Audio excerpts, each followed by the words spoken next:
Welcome to John Redmond, Power of Attorney, the show that aims to empower you through knowledge of the law. I'm Attorney John Redmond. And hello everyone, I'm Shauna Sanford. Welcome to the show. Well, today we're continuing our conversation about buying and selling a business with one of the leading authorities in the industry and award-winning author Seiler Tucker, and someone who knows the legal ins and outs of the industry, Attorney Damon Kieran. On the first episode of this topic, we learned the basics about buying and selling a business. We've returned to dig a little deeper. That's right, and that's exactly what we're going to do. But before we get to the heart of our discussion today, we touched on due diligence the last time. We're going to dig a little deeper into that. But tell me, how important do you think due diligence is, based on some of the cases that you've handled? Sure. Well, due diligence, in a sort of overlapping topic, I see it because in my field, sometimes I'm suing insurance companies when they haven't done their due diligence, they haven't treated or acted in good faith. Where businesses are involved in my field, sometimes I have to sue where a business hasn't done its due diligence. It hasn't properly reported maybe debts and liens owing on it, and they can get in trouble for that, and I can get money back for clients who sue and they say, they didn't tell me about this debt, they didn't tell me about this thing. And so it's one of the things we'll get into today. Absolutely. Well, stay tuned. Coming up next, we'll be joined by our guest. We'll be right back after this quick break.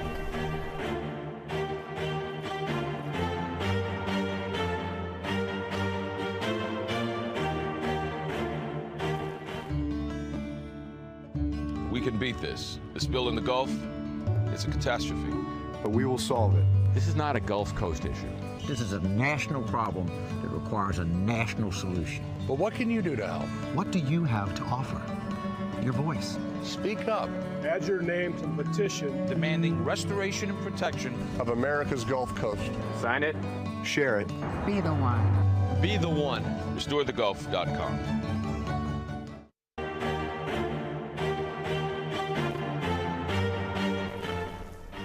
Hello, everybody, and welcome back to the show. Well, deciding to own your own business is both very exciting and also very risky, but it is part of the American dream for many people. It can take some time to see the rewards, but if that's what you want, then you have to be smart about it. Our guests today are two of the best when it comes to buying and selling businesses. Welcome the amazingly successful entrepreneur, Seiler Tucker, and attorney Damon Kieran. It is great to have you all back on the show. Thank you. For part two, we had such a great time with part one, and there's so much more that we need to get into. But let's go to your book. Your book is called Sell Your Business for More Than It Is Worth. Thank you, John, for holding that up. Doing a great job. It's an award-winning book. And tell us about it. Can you sell your business for more than it's worth? You know, I absolutely can. On average, I obtain a 20 to 40% higher selling price from my clients. And the main reason for that, Sean, is we really do a thorough job on evaluating that business. Most business owners run personal expenses through their business. So on their tax returns, they might show a net income of $100,000. But by the time we add back health insurance, depreciation, amortization, cars, travel, meals, entertainment, etc., they might be making $1.2 million. So we really find out what that business true seller's discretionary earnings really are, and selling that business based upon that value, what's not just on the tax returns. Because if you take a business at face value on the tax returns, the business might sell for very little. It's not worth much. So, and those things that you just listed, add backs is what you call them? I call them add backs, and these are personal expenses that business owners run through the business, such as cars, travel, meals, entertainment, salary, obviously depreciation, amortization, and interest. All right, so it's basically good salesmanship, but it's legitimate. In other words, absolutely. Some people, whether you have a broker or not, they think it's got a certain value or worth, and they'll sell it for what they think it's worth. What you're suggesting, if I'm understanding your message, is, you know what, if you dig a little deeper and you in the range that any of those things might be worth, you advocate legitimately for the higher value in all those different categories, and you add it all up, you can argue that it's got, in fact, a higher worth. Absolutely. So you're not saying we're going to sell your property for a value that's not legitimate, you're going to get more than other people say it's worth, but in fact, you're actually selling it for what it's worth, just the higher end of what it's worth, and it's legitimate, and that's how basically you earn your fees that you charge. Because we do all the legwork. We uncover, we put back all the layers of the onion to figure out what that true seller's discretion earnings really are. So when you talk about doing the homework, let's talk about on the front end, Damon. How often do people do their homework when it comes to getting involved with buying and selling businesses? Well, when any business broker will oftentimes list pertinent information, and one thing we kind of touched upon in the first segment is you can never do too much homework when you're buying a business and jumping into an area that maybe you haven't been in before. So it's really important. Michelle and all of our listings provides pertinent, relevant information to allow you to make an informed decision about the business you might be buying, but it's important you do everything in addition to that in terms of internet research, just even some legwork, walking around, seeing who your competitors are to make sure that purchasing a specific business is right for you. Yeah, well, I guess with so much that's available to people, there really isn't any reason not to do as much homework and find out as much as possible about any business that you're going to go into. But do you find that that often is the case, that people really are not doing their homework? I do, and we really try to do a lot of the due diligence for them in the beginning and making sure that we include all that information in the offering memorandum, and we tell our buyers, educate our buyers on what they should look for, what type of market research they should do, and we provide all the financial information from the tax returns, balance sheets, profit and loss statements, bank statements, etc. So we make sure that they're well equipped so they are, like Damon says, making a decision based on education and informed decision. And, yeah, go ahead. Well, if when someone comes to you either to buy or sell a business, when someone hires you and your company's services to, let's say, sell their business, you're trying to maximize the value of the company legitimately. If someone comes to you to help them purchase a business, you're not.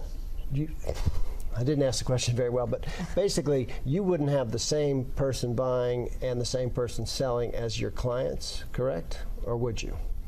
Well, we do represent a transaction, so we're working with the buyer and the seller on that one particular business. Okay. But we're making sure that both interests are protected. We do have a fiduciary duty to both sides. Okay. And again, when we look at the business, I'll give you a quick story if you like, if that can help sum it up. We like stories, yeah, that helps people Dave understand. and I worked on a business, we won't say who it is obviously, but it was a truck store, and the owner wanted $1.2 million for his business. On his tax returns, he was losing about $65,000 a year.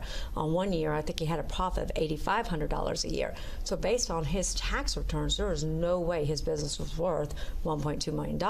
He had maybe $300,000 worth of inventory. So best case scenario, we can get him paid for inventory and assets, furniture, fixtures, and equipment, but that's about it. So after going through all his books and records, which took me literally 6 months to go through everything, he wasn't losing $65,000 a year. Johnny wasn't making $8,500. He was making $400,000 a year. So I did sell his business for $1.2 million. So that's a perfect example. A great story. The buyer's not paying more than what the business is worth. The buyer's paying the actual value. All we did was do the legwork to find out what the true seller's discretion earnings really were. You know, business owners have been working in their business for so long that they forget what they run through their business. So when I ask a business owner, what are you making? Most of them look at me like a deer in headlights. They can't tell me. They're like, oh gosh, because they're running cars, travel, meals, entertainment through their business, and they really don't know at the end of the day what they're making because they have been doing it for so long. So you're able to sort it all out Sure. and demonstrate using applied accounting principles and legal principles when you have an attorney who's able to we use industry that. standards, we use business comps, and of course we don't do anything without legal counsel. Yeah, Damon's going to jump in. Well, one related point I think I make is one of the real values I see in using a business broker is that the existence of the listing, the fact that the business is for sale, is made confidential. That means any prospective buyers, that means all your competitors that would probably like to know whether or not your business is for sale and maybe learn stuff about your business. All those entities or anyone that wants to look at the business has to sign something legally binding saying they will not share any information they learn about the business with other people. And that's critically important. You want that protection if you're prospectively selling your business as an owner. You also don't want your employees to find out your business is for sale, because oftentimes employees maybe get scared, leave, think their job may be in jeopardy, even though oftentimes it isn't. So it's critically important that if you do choose to sell your business, that you make the process confidential. It benefits your interests. So it's a confidentiality agreement that the buyer has to sign. Is that it's a legal document that the buyer has to sign? Correct. It's a potential buyer. We utilize a 3-page legal document, confidentiality agreement, that they cannot disclose the information to anyone other than their lender, CPA, attorney, and/or spouse. But that's it. So let's talk a little bit more about the buyers out there, because there are people who are going to be watching this, and they're going to say, you know what, I would love to buy a business, but how do you qualify a buyer? What sort of qualifications does a buyer have to meet? That's a great question, Shauna. It's kind of like qualifying for a house. When you go and you look at a house, what does a real estate agent do? Most of the time, they'll pre-qualify you to see what house to show you, because if you can afford a $200,000 home, they're not going to show you a $5 million home. Right. Same thing with a business. We pre-qualify all of our buyers to see what type of business that they qualify for. So let's say a buyer has $20,000 to invest. We're not going to show them a $5 million business. We'll show them a $40,000 to $60,000 business where they can put $20,000 down and seller finance the balance. Okay, and so let's help people out there too to have realistic expectations. This is something that we talked about. Yes. And this phrase that it takes money to make money, that's very real. Talk a little bit more about that. That's very true. We have a lot of callers that a lot of buyers that call us up and they want to purchase a business, but they might have $10 and live in an apartment, and unfortunately they don't have the wherewithal in order to purchase a business. So you really have to, in order to make money, you have to spend money. So you have to be able to invest something. So what we look at is how much cash you have, if you have any retirement, if you have any equity in your home, if you have anything else, wealthy family members, whatever the case may be. We need to make sure you have that financial capability to see if you do qualify to purchase a business, and then which business category you qualify for. Yeah, and Damon, I know you can't say enough about having realistic expectations, right? Absolutely. I mean, oftentimes people think that buying a business is the American dream, and it is. Yeah. I mean, everyone dreams about owning a business, being your own boss, and the rewards are there. All the rewards of the American dream, and Michelle and I have seen in representing and helping people, everything is there, but don't be unrealistic about the fact that you're going to have to work hard, and you might have some low moments, but if you work through those low moments, there'll be plenty of high moments. And let's just also mention that, on the other hand, if you own a business or you have a controlling interest in a business, you've already got the asset to sell, you're qualified. You can call up and say, hey, I have a business, I want to sell it. You don't, even if your business is losing money, you could talk about selling it, right? Yes. There's obviously a lot of things that we go through with that particular seller to make sure that business is sellable. Not all businesses are sellable, but we obviously sit down with them. We look at everything, as I mentioned in my book, from customer base to employees in place and financials that the business is making or losing money. We can sell businesses that are losing money. It's not obviously easy, but we've done it. Yeah, and I guess you've had some situations where you have done the legwork and you come to the conclusion, you know what, you're just not in a position to sell right now. Or the seller is not in the right mindset. They want $10 million for their business, and their business is worth $1 million. Yeah. Well, how do you deal with that? Because I would imagine if people have put their heart and soul into building something, and it's their dream and their vision, and they've made it come true, and sure, it is worth a lot to them, but perhaps more to them than what the market will bear. And that's our most difficult position. And when I go in to deliver my evaluation and tell a parent what their child is worth, it is very difficult. Essentially what you're doing, and it is the hardest part of my job, because it is. Yeah. They're selling their baby. They're selling their life's work, their most prized possession. And I'm like, and I have to tell them, but guess what? I always find out what they want in the beginning, and everybody has a number. Even when they tell me that they don't have a number, they always have a number. So I get their number first. Then their number doesn't influence my number at all. I do my evaluation, but guess what? I make sure I have all the tools to support my evaluation. I make sure we have the industry standards to show them and educate them. We have to educate them why their business is not worth $10 million.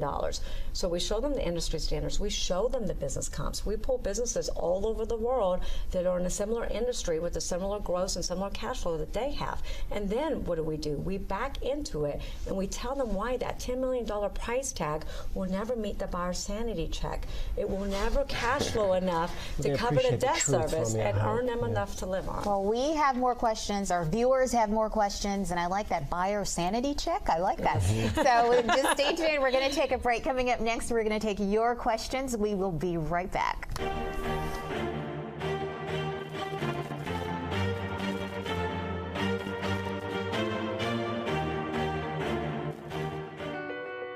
My life is full of statistics.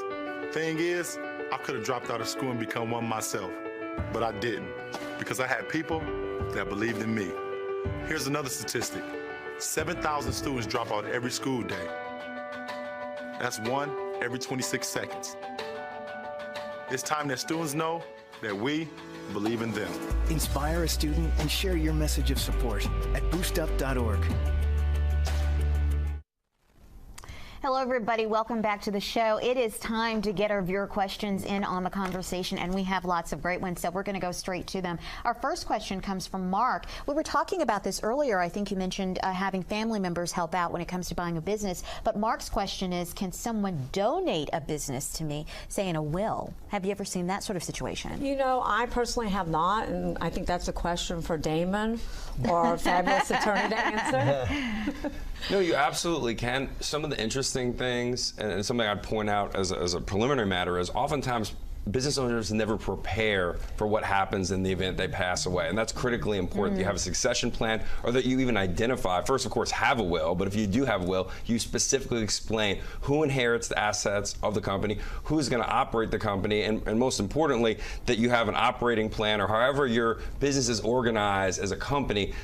Something envisions the possibility that the owner of the company might no longer be with us. But to get to that specific question, you absolutely can donate a business in a will. There may be estate tax consequences, and there may be other issues in terms of, even if the business has essentially been given, a lot of things need to be done through the judicial process to actually have the son become the president of the company. So it's not so easy as just saying, I want to give my son my business. It's a complicated process. Or daughter. I'm sorry. Son or daughter. Let's make that Absolutely. We're actually going to have a show on estate planning in the coming weeks, actually a two-parter, and a fascinating discussion. But yeah, because somebody's got to sign checks, somebody's got to keep the assembly line rolling or keep the cakes cooking in the oven, and so yeah. But we'll talk more about that in another show. And just real briefly, you just can't go to a bank with that will and say, give me the reins of the company. It's a very detailed, laborious process. But you absolutely can at least express your intent in your will that you wish your daughter or your son to take over the reins of your business. Okay, let's talk about some of the top 10 mistakes that sellers make. Let's get into those, because there are lots of mistakes. The top 10, though, include telling people that you are selling, which we talked about. That confidentiality clause is very, very important. So don't do it. That is crucial. The number one reason that all sellers hire business, not all, but most sellers hire business brokers is confidentiality. Yeah, it really is. Sellers wait too long to decide to sell. Yeah, you touched on that in the last episode.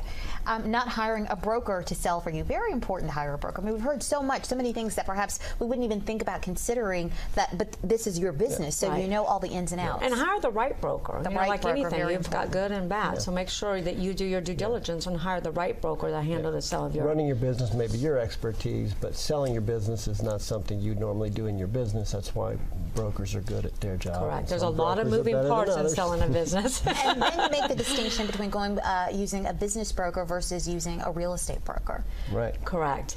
Do not hire a real estate broker to sell your business. It's like saying you need heart surgery and you're going to go to a dentist. I mean, it just doesn't work. And real estate agents don't understand confidentiality and all the moving parts associated with selling businesses. Number 5. Yeah, not securing long-term lease. That's also a big one. That's a big one, because if your business is not well branded and your business is based on locational loyalty and you don't own the building, if you don't have a long-term lease, and let's say you're on a month-to-month, the buyer can go behind your back and negotiate directly with the landlord and not pay you anything for your business. So you have to be very careful, and you want to make sure that you have a lease, it's a long-term lease, and your lease has been recorded. All right, not pricing the business properly, and I guess that leads to number 7, which is giving away the farm, which I guess you could easily do if you haven't priced it properly. Well, when we say give away the farm, a lot of sellers who are working with buyers, they don't have them sign a non-disclosure agreement, they don't qualify them, they don't obtain their financials, and they have no idea if this person has a financial capability to purchase their business, but yet they give away all their financial information. I've seen them give away their customer list, they give away their trade secrets to a person who can never afford to buy their business in the first place. So if you're going to try to sell your own business, you really need to know the ins and outs of qualifying and disclosing buyers. Just a quick example, the guy who has on his tax record something that makes it seem like the company's worth $200,000, but in fact it's worth $1.2 million. Correct. If they didn't have somebody like you to figure it out, maybe would have sold it for $2 million. They will be giving away the farm in that case. Okay, number 8. We got into that about not qualifying the buyer, very important to do. Correct. Also, what about focusing only on one buyer? Yes, and that's another big problem that sellers make, and a lot of sellers will come to us to do the valuation and see what the business is worth because they have this one buyer. And guess what? 9 times out of 10, that buyer never comes to fruition. So we don't just have one buyer. I have bought my sellers many offers. My last seller, I bought them 3 offers. So you want to make sure you never put your eggs all in one basket. Maybe that buyer is looking at other possibilities too, and maybe the buyer at the last second buys something else. Correct. And leaves the seller standing at the altar, as they say. Gosh, wow. And last, trying to sell employees, big mistake. That is a big mistake because 9 times out of 10 it doesn't work. Sometimes it does, but most of the time it doesn't. And if you are going to sell to your employees, you need a business broker because that employee needs to be properly disclosed. You need to be able to make sure that that employee can afford to purchase the business. And guess what? Now you're disclosing all your personal information, all your financials, everything to this one employee. And if the deal doesn't work out, the employee now knows all your information, all your confidential information. Now the employee can become disgruntled. He can tell other employees, and now you have a mess on your hands. Oh, wow. Okay, let's get to Ed, who has a question about owner financing, which we have talked about some. He says, in owner financing, what happens if the buyer backs out at the last minute? Damon. And I'll try to answer this in 2 different ways. If the buyer at the very last minute chooses to not go ahead and buy the business, they potentially could lose their deposit under the terms of the purchase agreement. So that provides the seller some protection that they maybe have been going through this process of potentially selling the business and then their expectations are not met, the sale is not consummated, then the seller could retain the deposit. If under a slightly different scenario, because I'm not exactly sure what the question is getting at, you actually purchase the business and you start operating the business and the purchaser says, you know what, this really isn't for me, I don't want to do this, and they stop making the payments under the owner finance agreement. There are procedures in place that allow the seller to repossess the operations of the business expeditiously and make sure that the business continues to run, because the last thing you want to do if you own a business that you just sold to someone else is have them run the business into the ground. So those contingencies, as best as legally possible, are anticipated to protect the seller's interest in this process. So it can happen, but there'll be some penalties. And that's part of the value, again, of having an attorney involved who knows how to prepare the right legal documents that protect the rights of both sides, really, but to make sure that if you agree to pay, you're going to pay. And if you have obligations to not run the business into the ground, to make your payments as the purchaser. And as the seller, you have certain obligations as well.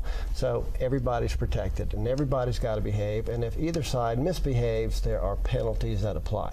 And that's why it's good to have an attorney involved to write the right legal documents that can be enforced. Correct? Absolutely, but most of these terms and these agreements are pretty uniform, which is why I serve as an attorney to the transaction. Just like your mortgage for your home, those terms are pretty standard. It's very similar in what we do, but my job is really to make sure everyone understands what they're getting into, everyone understands their rights and obligations. But generally, and it might be because Michelle does such a good job, we very rarely see businesses go in default. Generally, knock on wood, purchasers are generally happy and find a way to continue to allow the business to grow. Well, speaking of the attorney, let's talk a little bit about your fees. Juan's question says, are attorney's fees written into the cost of the sale and tagged to one or the other, the buyer or the seller? It all depends on the transaction. Oftentimes, my fees are paid by the purchaser. Sometimes they're split by the seller and the purchaser, depending on the size of the sale, the amount of complexity. I mean, many of the things that I do specifically, and more specifically on a smaller sale, really involve protecting the purchaser, making sure that the movable objects, whether it's equipment or vehicles, whatever the case may be, is actually owned by the seller, making sure that they're buying something that's owned by the seller who claims they own it. Movable is a legalese term that means things that you could pick up and carry or roll away, like a car or furniture and absolutely, okay. Absolutely. So on smaller transactions, oftentimes my fees are paid by the purchaser, and larger transactions are oftentimes shared. Okay, well, we are quickly running out of time, and we have not even talked about branding. Which let's talk about branding in the last minute or minute and a half that we have left here. It is so important, and yet there's so many people that make big mistakes when it comes to branding. There's 5 levels of branding.